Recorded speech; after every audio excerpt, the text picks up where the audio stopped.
The phenomenon of sleep has always been of great psychological importance to the human being. We know that the faculties and perceptions of man gradually developed over a long period of time and were conditioned largely by those environmental circumstances with which he was anciently familiar. We know definitely that the total impact of the visible world upon man has conditioned him and resulted largely in the specialization of his way of life as we know it. He observed water, air, clouds. He felt the impact of light and darkness, and he was constantly in contact with the forces of life moving around him in the other kingdoms of nature. He became keenly conscious of the growing seed, of the tree, of the habits of animals and of birds. And by degrees, all of these different environmental factors moved in upon his own internal receptivity, leaving marks and tracings in the subtle substances of his subconscious. During these periods, man was largely a receptive creature. He had very little available internal resource. He was unaware of himself as a factor capable of dominating nature, and the experiences around him did not immediately induce him to an aggressive attitude. Everything which he contacted, everything which impressed itself upon him, seemed to have a life and way of its own. It did not need him. But gradually he became aware that he required its help for his own survival. It never occurred to him to chain the clouds or to stop the course of water. His inventiveness was not yet born, and he wandered about in a world that seemed complete without him. He also recognized the basic needs of his kind for food, shelter, and these rudimentary necessities. He became more and more conscious of dependence, and this dependency did not result in an aggressive attitude. It was only after more faculty development and the release of more resource from within his own nature that he began to survey the world in terms of conquest. In these early times, therefore, he had what we would term today a psychic sensitivity. He had a keenness of perception, as yet unconditioned by reflection. The growth of reflective faculties and powers led to interpretation of nature, but observation led only to the acceptance of natural things. And in the course of these acceptances, he became increasingly aware of the two principal states of himself, waking and sleeping. Sleep was for him at one time an almost detached phenomenon. He considered sleep as a thing of itself. It came upon him. It was not part of his own nature, but was induced by the ways of life around him. The principal factor probably in environment was night. For before the development of fire, man was helpless in the darkness. It might be true that he had keener sight perception than he has today, but he could not compete with the visual skill of animals and birds. Therefore, with the coming of darkness, he came to a period of inaction, a period in which he could only wait. And in this period of inaction, the darkness around him crept in upon him, and he found himself entering a kind of internal darkness. He found consciousness slipping away from him, and he joined all the rest of nature in a period of repose. He probably had no concept that sleep was necessary. It was rather inevitable, for man was surrounded by inevitables, and about these he contemplated as best he could, which was not very effectively. Gradually, however, as his life became more involved and complex, and fire gave him a certain victory in darkness, it became more and more obvious that sleep was a mechanism which he could not control, and for the lack of which he suffered unhappy consequences. Also, throughout all this procedure, man in a primitive way had experienced sleep phenomena. We know that animals experience it. Years ago I used to keep dogs, and I have watched a dog asleep. His feet were moving as rapidly as possible. His entire nature, though unconscious, was alert, and there was no question in the world that he was romping somewhere. And a certain physical reaction was obvious in his body, as it is in the bodies of sleeping human beings. Thus animals certainly do have internal phenomena. But in man, with a larger group of faculties, this is more evident and pronounced. After all, what we would term integration must result from a certain victory over unknowns. A man of old time did not have this victory. He did not, therefore, have this integration, this ability to bring reasonable and logical forces to play upon his activities.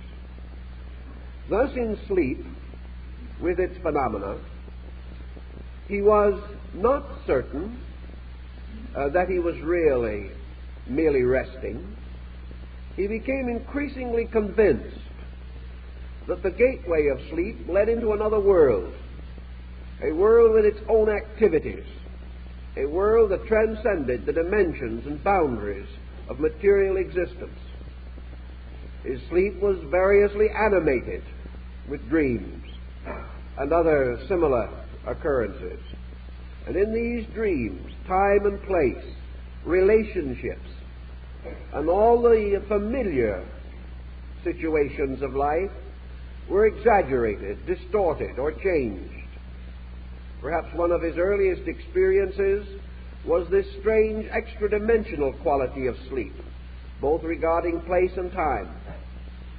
Thus, in his sleep, he could mingle with his dead ancestors. In sleep, he could meet and appear to know beings which he found no equivalent for in his outer or objective waking state. Thus, sleep affected him religiously and psychologically. It introduced him to the concept of ghosts. It gave him the belief that while his body rested, some part of himself departed therefrom and roamed in a region with different dimensions and relationships. Even modern man experiences visions which he regards as legitimate experiences.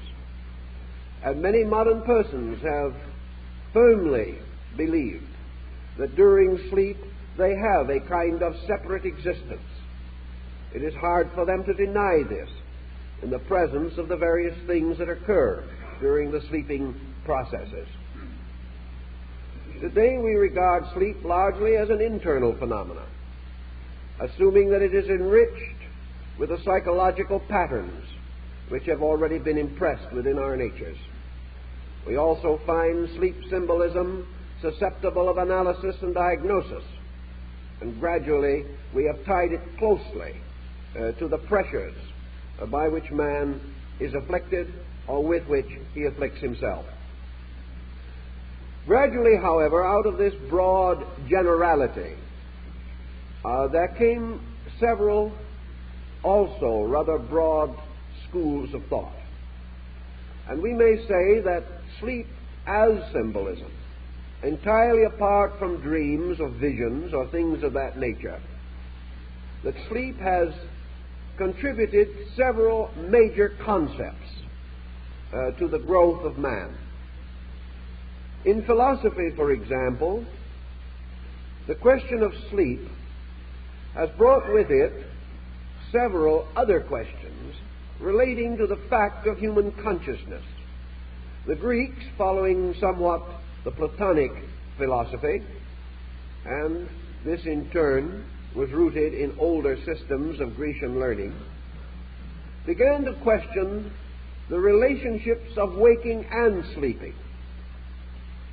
Because sleep life was much more vital, but much more mutable, changeable, and also in many ways represented, symbolically at least, processes not available in waking, such as teleportation or the motion of the body from place to place, the ability to fly, to explore distant lands, to meet ancient and saged people, to experience rituals and rites. All of these things occurring in sleep led the Greeks to ponder this simple question: what is man's natural consciousness? Is he actually awake while he is awake? Or does he really actually wake out of his so-called waking state through the mystery of sleep? In other words, is sleep a real awakening? Is man asleep in this world? Is his objective existence a kind of dream from which he is rescued by the mystery of sleep? Is he actually a citizen of this world or of his sleep world? By degrees, this philosophical problem became subjected to moral and cultural interpretations. One of these assumed, of course, that sleep represented a deficiency of consciousness, and another system that sleep represented a release or enlargement of consciousness. Most objectively, to primitive man at least, sleep represented a negative state. Therefore, to the philosopher, sleep could well be compared to ignorance. Ignorance was a sleeping of the mind, or its failure to awaken. And those creatures in whom the faculties of cognition, of reflection, were dim or undeveloped, were said to be asleep though awake. Now, we all realize that we use the term sleep symbolically in a number of instances. We refer to the individual as sleeping through experiences or failing to awaken to the urgency of causes. Indifference, therefore, suggests a lack of internal activity, whereas interest indicates an activity from within the person. In the old religious rites and systems, therefore, in ritualism and symbolism, man was said to possess another waking-sleeping polarity, which might function during his so-called conscious or awaking hours. Thus the wise, or those in whom the internal life was strong, were regarded as having a kind of wakefulness, whereas the unwise, or those unlearned and unskilled, were said to be sleeping. The term soul was introduced into this concept, and it was assumed that souls slept in bodies until, through disciplines or through the integration of themselves, their powers were released. The sleeping soul has become a familiar symbol in fairy stories, as in the case of Sleeping Beauty, or the ancient Nordic rite of Brunhilde sleeping in the ring of flames cast around her by Wotan. Thus, the sleeping self was presumed to dwell in the body. The revelation or intensification of internal powers brought man to a state of waking. If therefore through indolence or through any failure to live to the fullest of his capacities and to continually increase these capacities, where such impulses were lacking, the person was said to be philosophically or spiritually asleep. This was one view in which sleep was regarded as inactivity. Now there was a parallel concept that developed with it also, namely that because most men and most mortals living in this world are asleep to realities, this world is actually the place of deepest sleep. Those who are born are therefore declared to fall asleep in the process of birth, from which they awaken gradually during the procedures of growth and unfoldment. Wherever man is unable to remember, as in the dawn of his own physical existence, he is assumed to be emerging from a kind of sleep. Sleep also represented to ancient man the suspension of action, and as a rhythmic procedure was strengthened by his concepts of a polarized universe. Thus sleep came to be a kind of alternation, an inbreathing of life, and life passing into sleep retired into itself, finding its own root and uniting with it. Life awakening came forth out of itself into objectivity. Thus an ancient concept, namely that waking is objective existence, sleeping subjective existence. This subjective-objective polarization was strengthened by man's observation of nature. He found winter and summer. He observed how in temperate zones trees and plants seem to die, how the tree casts its leaves and appears to be merely the skeletal remain of itself.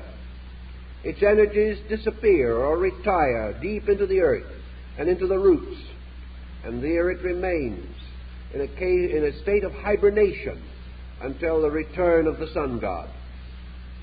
By this concept, then, all life passed through these periods of objective and subjective polarization. A man going to sleep and awaking was moving upon a rhythm with universal significance. This rhythm, bound to the cycle of light and darkness, seemed to imply that it was normal and proper that man should have this twofold kind of existence, an existence obvious and of which he was conscious, and an existence less obvious of which he was not conscious. All these elements gradually resulted in philosophical implications going still further. And we find in the rise of Christian thinking that St. Paul refers to sleep as a kind of death, and that those who sleep retire into a miniature after-death state. This was also the belief of the Egyptians, who assumed that sleep was a little dying and death a great sleeping. Thus, this polarization became associated with life and death as basic factors in man's pattern of environmental circumstances. To be alive, then, was to be objective. To be asleep was to be subjective. Now, objectivity became increasingly important to man, because he gradually filled his outer life with activities. And in the course of the unfoldment of his arts and sciences and crafts and trades and beliefs and opinions, and in the simple enjoyments of whatever merits he had earned, man found sleep constantly interposing itself, so that as he became more active, it became an interruption to him. It meant that every day he must cease in the midst of some work and rest, and that the next day he must continue this labor. To a degree, then, sleep contributed to his concept of immortality, and probably was responsible for his earliest convictions about rebirth, because he made an important observation based upon nature around him, namely that things could appear to die and not really die. He observed in the difference between sleep and death in human bodies. He found that the body of the sleeping man had little more activity or sensory action than the dead body. But there was still a circulation in it, a warmth. He could determine the difference between sleep and death. And he therefore came to the conclusion that perhaps death itself, like the apparent death of the tree, was only of an appearance rather than of a fact. When he examined the dead tree, or the dead appearing tree in winter, he found little trace of life, because he would not know how to examine deeply enough to learn the truth. To him, the tree in winter was a corpse, cold, inanimate, and without sign of life. Yet even this corpse was revived. He also realized that the earth became sterile at certain seasons, that plants did not grow, that life did not come forth. But out of this barrenness, at the touch of spring, life came, and man recognized the resurrection of the dead. He became aware that with the light of the vernal equinox came forth life, drawn by the great light of the sun. Therefore, this season he set aside. We call it Easter. But to him it was the symbol of the restoration of life, the rebirth of things from darkness and from death. And in this visible circumstance, he rested his own hope of an immortal existence. So waking and sleeping became associated with theology, and led him to some of the noblest speculations of man relating to his own destiny, his own origin, and his own immortality. Western man continuing, however, to build a tremendous objective civilization, creating a greater and greater world around him, did not correspondingly enlarge the world within him. He did not attempt the cultivation of this unknown darkness which he calls sleep. Factually, he has not done so even to this time. And we are still confronted with this sleeping phenomenon as a kind of interruption, as a suspension of action, now regarded as necessary, but perhaps not as factually important as we have come to believe. Because after all, believing creates habits. Habits create phenomena. And the sleeping problem of man may be considerably more a habit than we know.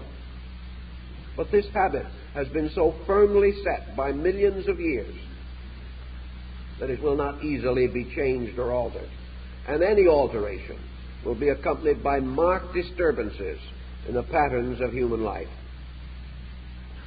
This searching, therefore, for the value in sleep led Western man further to the conclusion that sleep was a process of recuperation. He found that gradually during the course of the day he became weary. His energies became exhausted. And as the result of exhaustion, a toxic condition arose within himself, which gradually obscured his objective consciousness and forced him into a recuperative condition. By this recuperative procedure, he was re-energized or revitalized, and he began to ponder why this was true and what larger implications he could derive from it. This led him to another discovery, namely that in some way recuperation is associated with quietude. That a man may sleep, which is the most complete example of quietude which he knows, but he may also come into a semi-sleeping state, in which his faculties are still active, but he is at the same time assuming a receptive attitude towards the recuperative forces of nature around him. We term this relaxation. Man discovered that relaxation, like sleep, rested him. And he also gradually learned to know that relaxation could, to a measure, substitute for sleep. Not completely, but to a degree that gave him greater possibility of longer function without unconsciousness. By degrees, then, relaxation unfolded its mystery in his experience, and he recognized quietude as very important. To attain quietude, he had to rest certain faculties and parts of himself, but he could rest these by his own decision rather than by the inevitable processes of nature. He could resolve to rest. He could set up mechanisms for relaxation. He could also learn to diversify activity so that some parts of him rested while others labored. He discovered that rest was really a letting down of tensions, and that intensity is a constant drain upon vitality.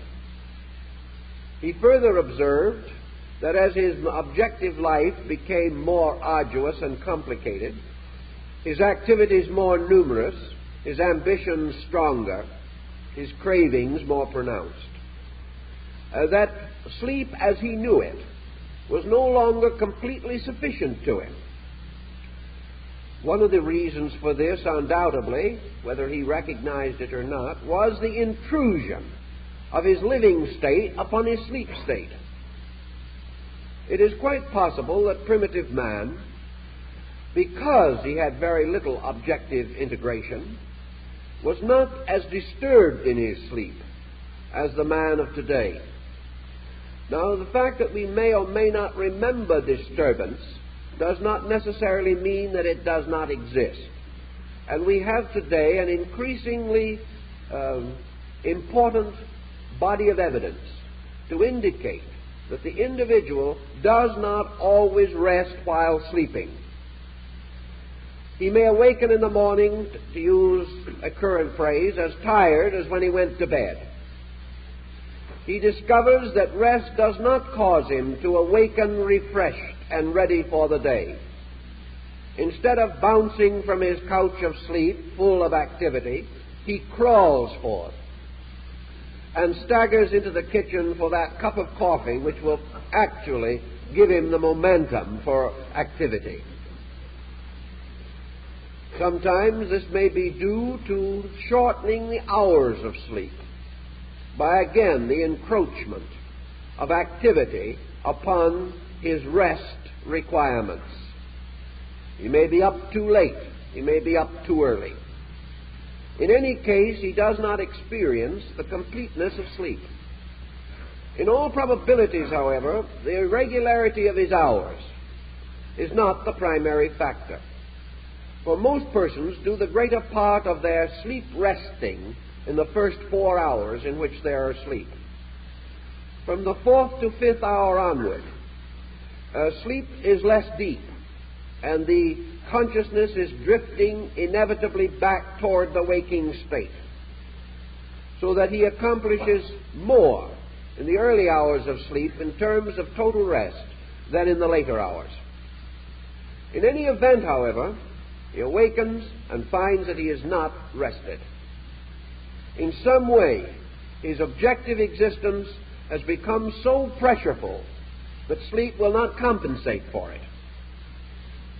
As a result, he must begin to reorganize his waking state, aiming at a conservation of resources, and particularly striving to prevent the rapid increase of toxin which sleep must overcome or neutralize. To do this, he has developed arts and sciences suitable to give a measure of rest and repose during waking hours. Where these are proper and normal, they certainly contribute to his well-being. But if he must have recourse to artificial sedation in order to achieve sleep, it means that the encroachment of waking activity is too great. Now, this encroachment may result in two consequences. One, difficulty in sleeping, and the second, disturbance during sleep. The individual whose mind is too active, which means too objectively focused upon occurrences, may have difficulty in achieving the condition necessary to sleep. Nature, of course, is rather wise in its workings and almost inevitable in its procedures. Therefore, when exhaustion becomes acute, man has to sleep. And there are very few persons who have actually died from lack of sleep, unless they were under some artificial pattern of extreme stimulation. Nature will demand that rest which it absolutely requires. But where the patterns are not well integrated, the individual does not have the same sense of well-being which comes from rationalization of procedure. Actually, man has to achieve polarization of activity constantly in order to remain well. Therefore, his waking hours, which occupy some 2/3 of his time, must also be divisible into periods of activity and repose. The human being, because of mental activity, does not find it easy to repose by doing nothing. The process of merely sitting down and trying to rest is boring and nerve-wracking to the average individual. Therefore, he seeks repose by reducing tension and selecting activities which do not appear arduous to him. Thus he finds entertainment, relaxation, sports, all kinds of things which are themselves still activities contributing to rest, largely because they temporarily disassociate his mind from intensive programs of survival. The rising tide of economics and the pressures resulting therefrom has caused a great deal of tension in man. And the generation in which we live, with its very highly competitive approach to living, causes more fatigue than the individual can commonly compensate for by sleep as he knows it. Thus, a whole group of remedial agencies have been introduced to give man rest while he is awake. Not only rest, perhaps, but to copy, insofar as is possible, the very recuperative processes of sleep. Thus, through specialized consideration of nutrition, through the use of vitamins, through the development of certain attitudes toward life, man attempts to compensate for overactivity in certain brackets or branches of his daily living. Philosophy, of course, and religion have taken the attitude that attitude itself can be either a cause of rest or a cause of pressure. Faith, for example, is a magnificent relaxing power. Fear, on the other hand, is a source of tension and causes an unreasonable exhaustion of resources. Man has also learned that there are two distinct ways of becoming tired.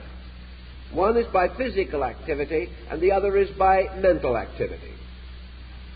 Mental activity, becoming increasingly important as the human faculty structure increases in power and intensity. Mental activity, if constructive, produces less tension than if it is destructive. An individual can think happy thoughts for a long time without noticeable or appreciable fatigue.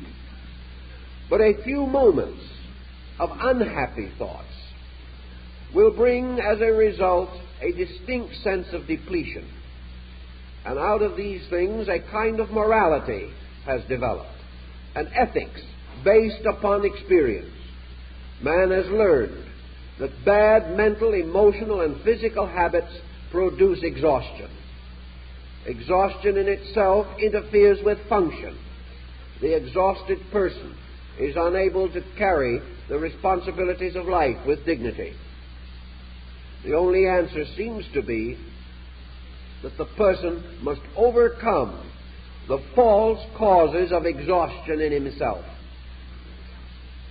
If, therefore, he is resolved to achieve a sense of well-being, which might result from a normal relationship between sleeping and waking, he must now make certain conscious cooperations with natural procedure. He must attempt to cultivate repose and to escape from all such pressures as are contrary to repose. Ambitions, for example, may be most gratifying, and the individual may become hopelessly addicted to them, but they're exhausting. And wherever ambition or any other activity becomes overly dominant, where it becomes obsessive or possessive, it results in continuous patterns of energy expenditure. And these patterns end in not only depletion, but open the system to disease. Thus, out of his need for rest, man has discovered some of his most valuable secrets about health.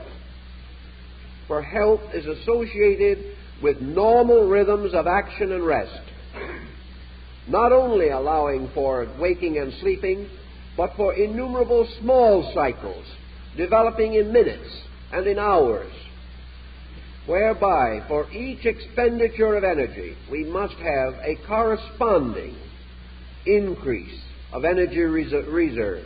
If we fail to do so, we are in trouble. Further, as we go along, man has observed that certain functions of his mind, certain habits and patterns of his emotions, have a tendency to cooperate with recuperative procedure. He finds that idealism helps him to moderate extremes of action. Philosophy gives him a certain release from ambition, from possession, from fear, grief, and anxiety. He observes, therefore, that philosophy is, as the Greeks described it, a medicine for the soul. From these simple beginnings, then, of waking and sleeping, man has gradually unfolded a series of projections of thinking, which have influenced and to a large degree regulated his conduct. Not because he wished to be obedient, but because he could not afford the consequences of disobedience. Because by degrees he realized that he must obey in order to function, in order to have an adequate and purposeful existence. In religious systems, mysticism is a kind of waking sleeping. To the mystic, life becomes an exceedingly quiet, orderly communion with his own internal powers.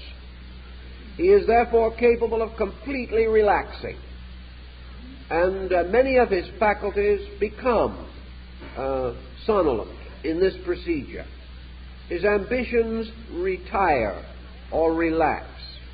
His attachments to worldliness, with the attendant pressures and responsibilities of achievement, these bonds are loosened, and he attains a strange transcendent quietude. The ancient found this in his trance, and he believed that he could create within himself a kind of suspension of activity by means of which his entire objective life was held in abeyance, was not permitted to take over with its tremendous rhythms and powerful pressure incentives. In the experimenting with this factor, he made another discovery, namely that through quietude, objective quietude, a kind of artificial sleep induced by reason, that he became suddenly more aware of his internal life. He found that his focal point moved from environment to self. He also realized that the direction of his energies flowed now toward an internal life rather than toward an external career. Thus we begin to see a differentiation between extroversion and introversion. The waking state being the natural polarization of extroversion. The sleeping state, the overall symbolic pattern of introversion. The individual retiring into himself appeared inanimate to others, but became increasingly animate to himself, as in the case of yoga or the Eastern disciplines, in which the reduction of objective activity results in the release of a tremendous internal activity, which, however, does not appear to have any direct fatiguing effect upon the body. Thus, by the suspension of the bodily functions, man became increasingly aware of an internal existence. He then began to draw away what he considered a curtain between waking and sleeping. And he discovered that the internal, introversional world of himself could be more real and more powerful than his external environment. Here he was placed, of course, in a dilemma, because he learned also from experience the danger of a total introversion. He began to recognize the possibility of escaping from reality, as he objectively knew it, into something imponderable, the validity of which he had not demonstrated. He wondered, therefore, whether his escape through subjectivity was an illusion, whether he was passing from fact to fancy, whether his inner life was merely a kind of half-waking dreaming, or whether perhaps he was approaching the reality of himself. Man had a certain ego from the beginning, and by this ego he liked to think that he was different, that he had a peculiar nature of his own, and that in some mysterious way he was greater than he seemed to be. This greatness was not obvious, perhaps, in his relationship with others, but he could cultivate it in an imaginary life within himself. We know in psychology that a very primitive atavistic instinct throws man into himself in emergency, creating introversion. This introversion becomes associated with less and less centralization in matter. The individual is aloof, separate, and apart. He may also gradually develop monastic inclinations, turn to the life of the hermit, and even though he remains in society, build all his values upon intangibles. This, of course, made it important to estimate the strength of these intangibles, whether this internal life could be depended upon. In those days, he was no psychologist, and he was not aware of how the inner life is molded by environment and other factors of external existence. He could not realize, and did not, that a great part of his subjective existence was merely objectivity moving in upon him. Thus his visions, his meditations, his reflections could well be only the symbolic representations of his activities. But not certain of this, not having any yardstick with which to measure, he fell into the habit of assuming that these internal patterns were not merely projections of environment, but represented some kind of a life within him. At least he had an interpretive internal by which he could give new meaning and color to even the most common of everyday experiences. Thus, inwardly, he developed imagination. And imagination, in turn, became one of the most powerful creative forces that he had. And yet this same imagination could be a danger. For if he could imagine progress, he could also imagine trouble. He could find himself creating false values and imposing them upon his environment. This is particularly true of intense introversion, because it nearly always results in a false estimation of externals. It causes the individual not only to escape from realities, but to seek to escape from his own interpretation of realities, thus burying himself deeper and deeper into the subjective part of his own life. The only possible censorship by which man could determine whether his internal life was valid or not was through experimentation. And the only experiment that was really useful was to determine, if possible, what would happen internally if external pressures were removed. This led, of course, to the life of renunciation. It led to the individual's conscious and voluntary detachment from externals, his rejection of them, in an effort to determine how his own life would be if it was not constantly conditioned by objective activity. Thus came the gradual religious belief that if man is to have an inner life, he must in some way relax his outer life, that he cannot serve two masters, and that if he is to follow the prince of this world, he cannot know the mystery of the other world. Obviously, the changing patterns of his objective life did affect his subjective reactions and reflexes. He found that if he refined his personal living, if he rejected or renounced extremes, if he sought to live moderately, if he did not permit himself to be possessed by his own possessions or obsessed by the attitudes of those around him, that gradually his internal life became more tranquil. To the degree, therefore, that he did not waste energy, he had more energy available for other things. All these circumstances undoubtedly affected his dream life in sleep. And where he was not under false external pressures, he did not have the unpleasant dreams that still are unfortunate emblems of neurosis. He also discovered through time, however, that the dreams did not follow his inclinations, but followed his attainments only.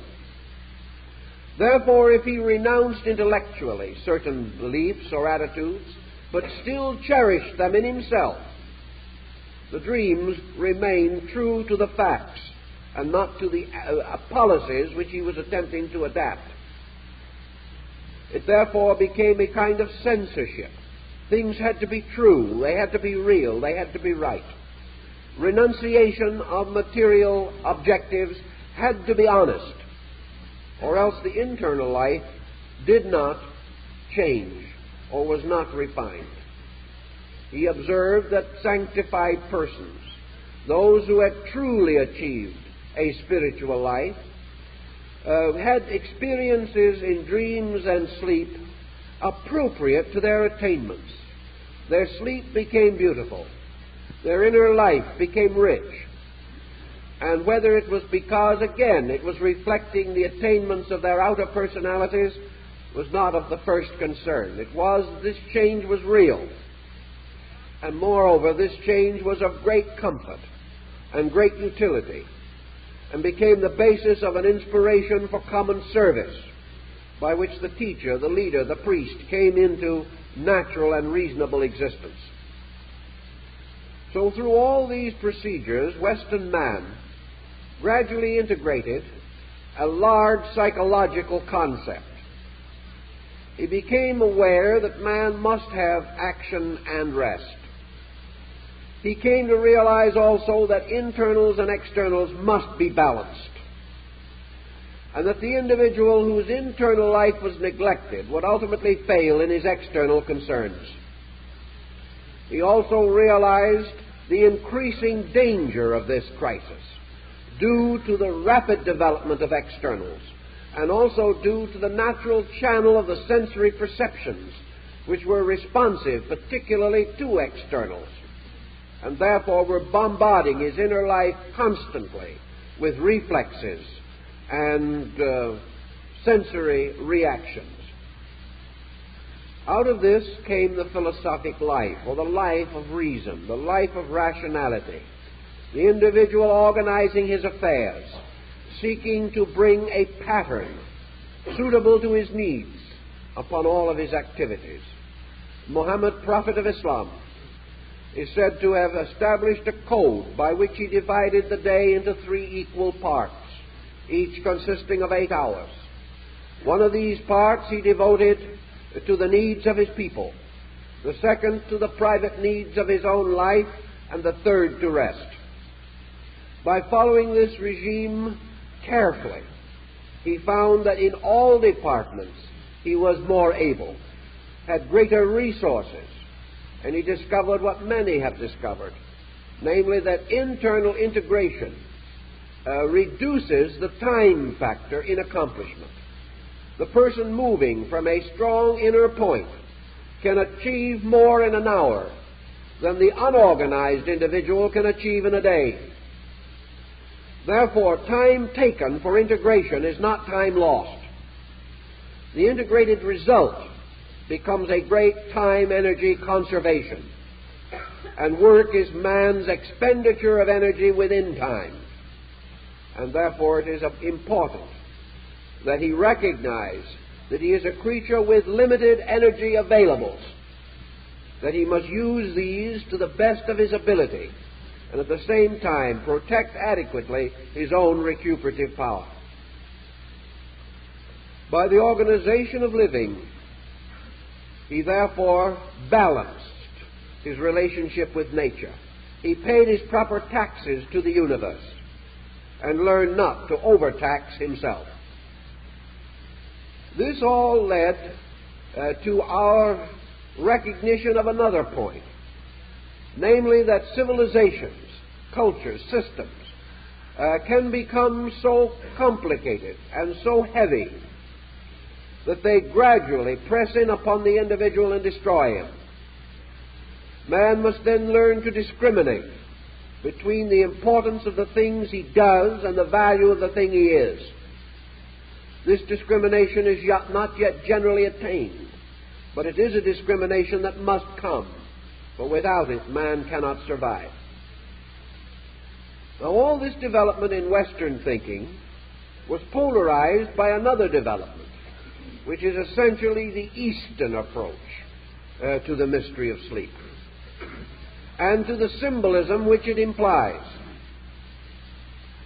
In the Orient, the question has naturally arisen as to why the human being is in a state of constant turmoil.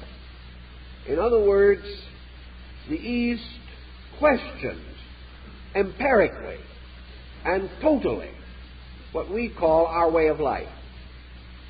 Instead of achieving a compromise with nature, as has been the tendency of Western man, instead of attempting a personal adjustment with action and repose, the Eastern individual comes straight to what he considers to be the basic problem, namely, what is the purpose of man?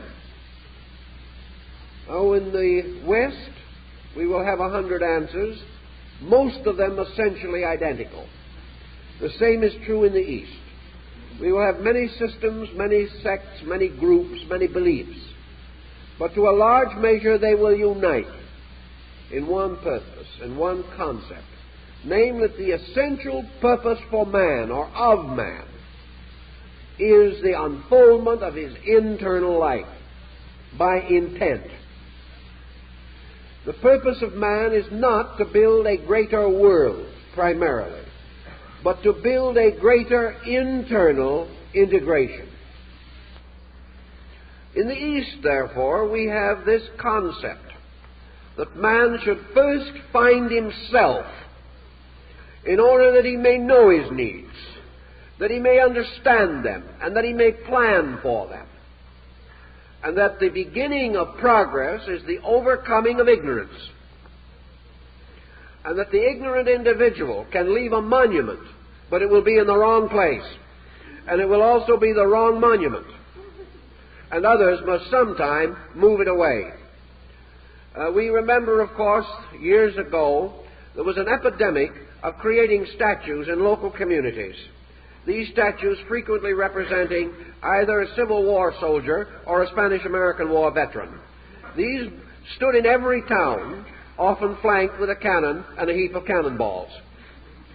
In the course of time, it has been necessary to move practically every one of these statues, because they always stood where some improvement was absolutely necessary. In the course of time, therefore, things which sentimentally were well intended had to be shifted, changed, and readapted to meet the rise, for example, of an automotive generation among peoples. And the living must ultimately take precedence over the traditions of the dead. That which is necessary must be done. In this thinking, the East then had a tendency, a very strong tendency, to reverse the entire sleep-waking concept. Instead of assuming, therefore, that by sleep was meant a kind of inaction, they took the attitude that sleep was in one way or another the strange symbol of total action. That sleep, perhaps, was the one state of man which was true, because in his waking he has become totally submerged in his own psychological mechanisms. The moment he wakes up, he makes a mistake. This, in turn, requires 5 more to make it endurable. These, in turn, require more mistakes to sustain them. And before he is finished, these mistakes cause him so much economic expense that he is hardly able to support himself. In order to meet this emergency, he must work harder, which means that he must eat more, which means that he must sleep longer, and he enters into a vicious circle in which he works in order to pay for sleep and sleeps in order to have energy to work. This confusion does not appear solutional to Eastern man. Perhaps one of the reasons is that his total nature is different, that he never moved, or has not as yet moved, from the tremendous religious foundation of the past onto the highly industrialized foundation of today. Even if he makes this move, he will probably be a rather different person from Western man, because as the child, differently conditioned, shows this conditioning in maturity. We know that whereas the West began to move strongly onto a materialistic footing at a very early time, the East has remained through its childhood, infancy, and adolescence largely upon a theological footing.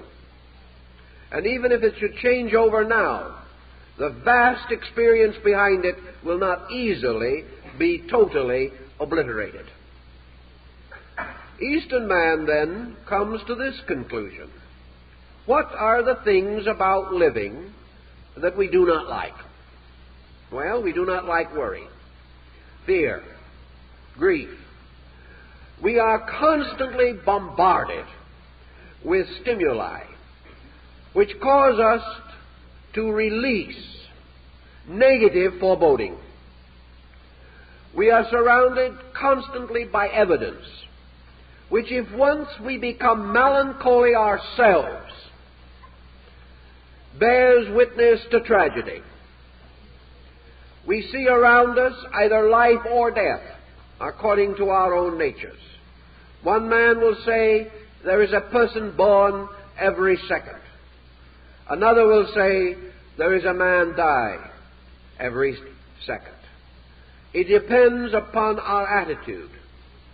And the bombardment of the pressures which we now are forced to endure have gradually corroded and corrupted our optimism until we look out upon a world ever more frightening in its aspect, ever more likely to cause disturbance to our own inner life. Disturbed in ourselves, we disturb each other, and the personal securities of home, family, and friendship are undermined, until by degrees we return to a kind of concrete jungle, filled with advantages and inventions and ingenuities, but incapable of preventing man's inhumanity to man.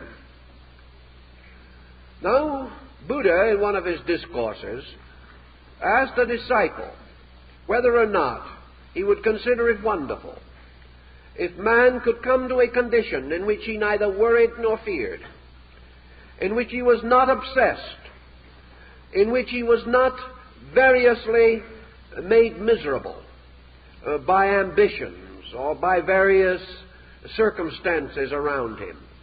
If he could therefore attain this state in which fear no longer existed, in which pain, moral pain, emotional pain, were no longer real, in which there was no uncertainty about providence, in which the individual was not burdened by suffering in any of its attributes. Would not such a situation be miraculous? The disciple assented, and Buddha pointed out that this occurs to man every time he goes to sleep. For when he is asleep, he is not afraid. When he is asleep, he is not suffering from emotional or mental pain. When he is asleep, he is not overambitious. When he is asleep, he is not aware of tragedy or darkness.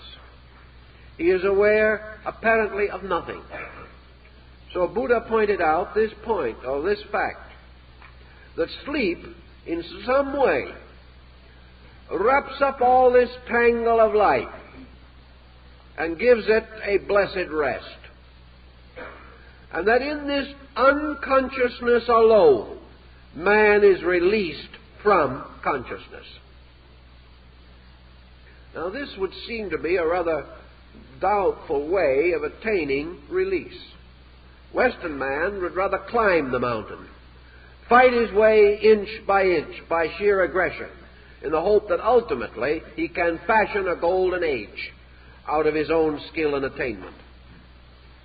The East, however, points out very obviously and very sensibly that if without sleep man would die under the present tensions and stress of living. And therefore, his life is rooted, his survival is rooted in unconsciousness, not in consciousness.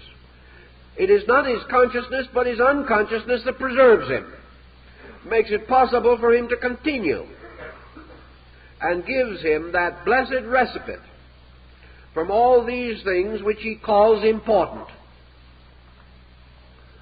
Yet Buddha also was enough of a psychologist to realize there was a difference between sleep and death. And the analysis of this difference was not in a degree of man's awareness, but in the facts themselves. The sleeping man is not dead. He is alive. Therefore, unconsciousness is not death, as we have come to believe it to be. Unconsciousness is not being. For the tired, tense, struggling man, finding sleep, relaxes. The lines depart from his face. He attains a strangely wonderful and peaceful appearance. He becomes the very personification of contentment while he is asleep. The moment he awakens, his brow wrinkles. He begins to remember the things he should have done or should be doing. Haste takes over, and he is picked up into this strange confusion of living. So in sleep, man suddenly becomes not a child exactly, but he becomes a totally integrated being. If he can do no good, he can do no harm. If he is not doing something, he at least is in the blessed state of not doing anything that is detrimental to him. And that is more than most persons can accomplish in a waking state. He may not be wise, but he is not intemperate. He may not be contributing to his income, but he is certainly not squandering his means. So it is a kind of strange situation that has a great many interesting and intriguing thoughts associated with it. A man going to sleep becomes unconscious of himself. He no longer knows where he is, what he is, or who he is. This in itself is a blessed revelation. He therefore has no false estimations about himself. He is no longer a little man trying to be great, or a great man trying to find happiness. And yet, this man who goes to sleep enters this state with a solemn trust. He expects inevitably to awaken. And should he not awaken, he is not even prepared mentally or emotionally to contemplate the idea. He simply believes that he goes from his objective state into a security of rest, that this is right and proper, necessary and good. And yet in the appointed hour, he will awaken. He will awaken without knowing that he is going to awaken. He will awaken without any conscious effort to rouse himself. He will simply emerge from this state of subjectivity, and gradually his center of awareness will move into the machinery of his sensory perceptions, and he will again be an objective creature. Thus this thing which we call unconsciousness has in some mysterious way the power within itself to restore consciousness, to release it again. And from that which knows not itself, that which knows itself is restored to its own existence. Furthermore, when man goes to sleep, the past is not wiped out. He is not aware of it. It does not exist while he is asleep. But when he awakens, memory is restored, and he remembers the unbroken continuity of the previous day, but he does not remember the period of sleep. Many very wise and worthwhile observations can be based upon this. Buddha therefore recommended the concept that in sleep, man moves from a fragmentary state into a total state. That therefore he is never more completely alive than when he is asleep. Not because he is aware, but because there is no division of his faculties or his members or his parts. He is not dead. He is not in oblivion. He is simply in a strange state which he cannot examine with his objective faculties. The mind and the senses cannot analyze sleep because it belongs to a condition which they cannot experience due to the fact that they are totally objective. Man can contemplate the mystery of sleep. He can observe it in others. He can interpret it. But man cannot rationally experience it, because the moment it sets in, he cannot experience. And the only experiences he can have relating to it are the driftings in and out, or the disturbances caused by dream phenomena during sleep. But total and complete sleep itself is a descending of oblivion. And yet in this oblivion, nothing ends. In this oblivion, there is no factor which divides, which abruptly terminates anything. Therefore, all consciousness, as we know it, moves unconsciously through sleep without any change or diminution in itself. It moves very much as the radio wave, which can be understood in its source and can be interpreted in the receiving set, but which moves invisibly and intangibly through the connecting atmosphere, where it cannot be observed and cannot be analyzed. In the sleeping state, man then is rescued by a total experience, and that is why sleep rests him.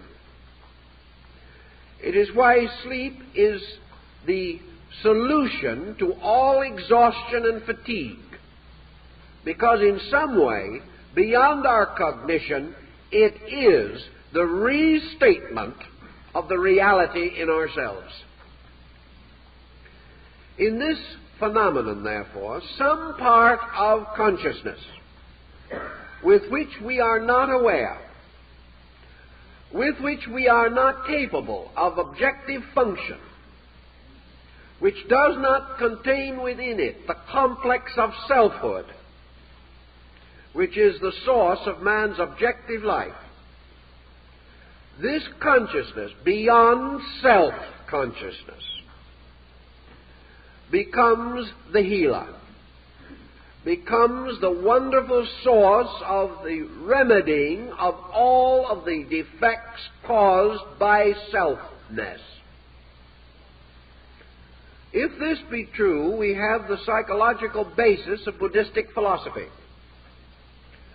which seeks to attain this situation or condition of not selfness, which is not the denial of self, but the suspension of the self in something superior to itself, namely consciousness itself.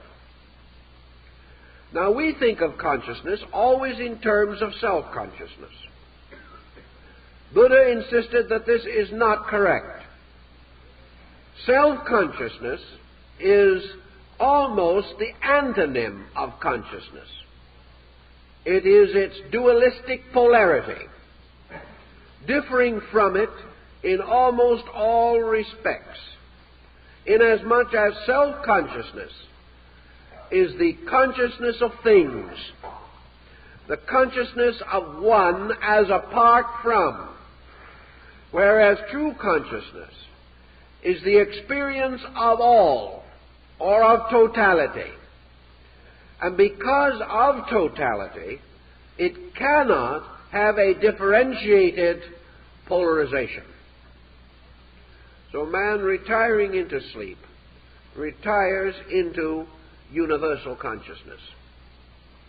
He calls it sleep because it is the suspension of those faculties which he has developed and upon which he depends for what he calls his waking state. We have no reason to know, however, that what we call sleep is not in itself a superior state of consciousness to that of waking. Now, this opens a large problem A man cannot empirically answer it because he has not faculties capable of analyzing sleep, which means that he has not the ability to experience a consciousness apart from self-awareness. Self-awareness ceases in sleep, yet life goes on. The records of life go on. And from an unawareness, self-awareness is regenerated by awaking, so that it has been there all the time. Yet man has transcended it, suspended it. And because of this, if his rest is proper and correct, he awakens refreshed. Thus, in a way, self-awareness is the source of fatigue. And the suspension of self-awareness is the perfect rest. Now, rest does not mean inaction. Rest is not merely a negative thing, because if rest was nothing, it could refresh nothing, nor could it contribute to the function of anything. In rest, man attains to the availability of total energy. Therefore, rest is positive, and objectivity, which is the exhaustion of energy, is negative. And man lives because of an energy moving from rest to action. And without the transcendent, undivided, total energy behind him, he could not sustain any particular activity. Buddha went then so far as to explain, in his comprehension, that what we call universal unconscious consciousness is really a total consciousness, which man is totally incapable of registering. Therefore, the departure into sleep, resulting in the suspension of faculties, causes man to lose self-awareness. But in so doing, he is restored to universal fact, or universal awareness. He cannot know the universal, but in sleep the universal knows him. And by uniting itself with him, restores his ability to continue his objective life. From these and many other considerations, you can see how interesting a field of speculation can be opened by sleep, how it can contribute and has to the foundation of religions and philosophies, and how some comprehension of it, or at least certain of its consequences, could assist the individual by giving him incentives toward the regulation of his own conduct, so that he is capable of greater repose, greater rest, and greater faith in a universal life moving through him into action. From these things, modern man can take some comfort in the sincere belief that to the degree that he understands and cooperates with the great cycles of action and inaction in nature, he gains a security through the moderation of his own excesses, and becomes capable, therefore, of a pleasant waking state and a dreamless sleep, or one in which there are no phantoms to distract him. That the dream only represents the encroachment of his objective state upon his experience of total consciousness. If he is immersed too deeply in materialism, he cannot even escape it in sleep. But he should escape it, and he must escape it, through the reorganization of his career and his conduct. Because without this daily re-identification with life itself, he cannot endure, nor can he have the resources to advance any proper program of growth and unfoldment. Time's up. Now, I have 2 or 3 announcements which I'd like to make. I'm speaking on Wednesday evening the Women's University Club, 6th and Catalina, at 8 o'clock, in connection with the conference of the Association for Research and Enlightenment, the work carrying on the activities of Edgar Casey. Anyone, I believe, who is interested is invited to attend. I would like to mention the fact that I placed a note on our bulletin board this morning relating to the distribution of literature on our premises by persons not authorized to do so. I understand literature which was highly, shall we say, colored, was offered to our people within the body of this theater last Sunday morning. This is without our consent and is an infraction of the proper rules of domicile, inasmuch as during a rental of this theater it is our property. And therefore any such action is unauthorized and improper. We cannot, however, prevent legally the distribution of literature on public sidewalks or outside the boundaries of our own rental area. We do, however, wish to point out that any literature other than that which relates to our own activities is not authorized nor endorsed by us.